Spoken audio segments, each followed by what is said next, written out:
Syed to speak to. Syed.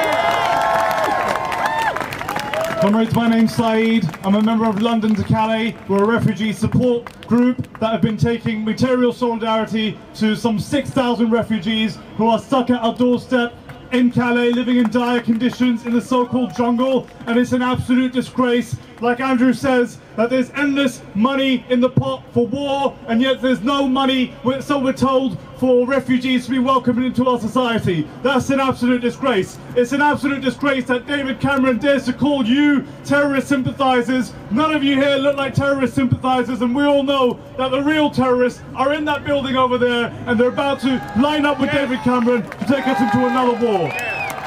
And as well as taking material solidarity to refugees in Calais, London2Calais are committed to building political struggle here at home, against war, against racism, against the causes of the dispersal of people around the world. And one of those main reasons that people are having to flee their homes is war, is imperialism. When we're out in Calais, we meet families and young children from Iraq, from Afghanistan, whose societies and homes have been wrecked by British war, British bombs, British occupation over the last decade and so. And it's an absolute disgrace that we're standing here where the government's about to launch another war. We've met hundreds of Syrians out there who've been forced to flee their homes, running from the brutal dictatorship of Assad, who's been bombing his people for 4 years. And those people they have a legitimate claim to asylum here in Britain, and we need to stop this war because that's going to cause more of them to have to flee from their homes.